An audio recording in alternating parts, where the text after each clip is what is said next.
વડોદરામાં ગોરડે પરિવાર દ્વારા ઇકો ફ્રેન્ડલી શ્રીજીની સ્થાપના સાથે સપ્તશૃંગી દેવીનું અનોખું ડેકોરેશન કર્યું છે। વડોદરા શહેરના તરસાલી વિસ્તારમાં મંગલા માર્વેલ ખાતે રહેતા ગોરડે પરિવાર દ્વારા વર્ષોથી પરંપરાગત રીતે શ્રીજીની સ્થાપના કરવામાં આવે છે।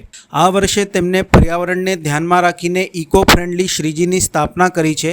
ખાસ વાત એ રહી કે પરિવાર દ્વારા આ વર્ષે મહારાષ્ટ્રના નાસિકથી આશરે 65 કિલોમીટર દૂર અને 4800 ફૂટ ઊંચાઈએ આવેલ અર્ધશક્તિપીઠ સપ્તશૃંગી દેવી માતાના મંદિરનું પ્રતિબિંબિત ડેકોરેશન બનાવવામાં આવ્યું છે।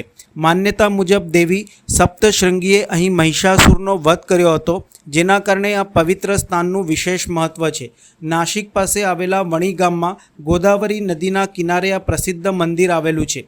પરિવારજનોની શ્રદ્ધા સાથે તૈયાર કરાયેલ આ ડેકોરેશન સંપૂર્ણપણે પેપર પસ્તીમાંથી બનાવવામાં આવ્યું છે, જે બનાવવામાં 2 મહિનાથી વધુ સમય લાગ્યો છે।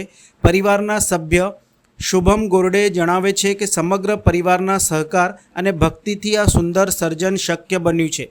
દરરોજ પરિવારજનો દ્વારા શ્રદ્ધાપૂર્વક પૂજા આરતી કરવામાં આવે છે અને દર્શનાર્થે આવતા લોકો દેવીના આ ભવ્ય રૂપના દર્શન કરી અંતરાત્મામાં ધન્યતા અને શાંતિનો અનુભવ કરે છે।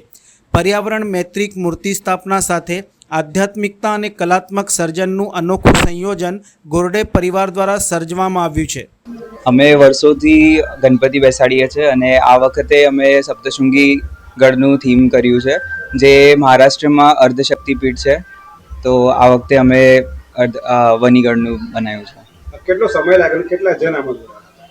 એને લગભગ અમે 1-1.5 મહિનાથી અમે કરીએ છીએ અને આમાં ઓલમોસ્ટ આખી ફેમિલી મારી જોડાઈ હતી આમાં બધું કરવામાં। શેનાથી બનાવી છે આપણે? આ ઇકો ફ્રેન્ડલી મૂર્તિ બનાવી છે અમે, આ પેપરથી અને માટીથી બનાવેલી છે મૂર્તિ। શું નામ? મારું નામ શુભમ છે, શુભમ ગોરડે।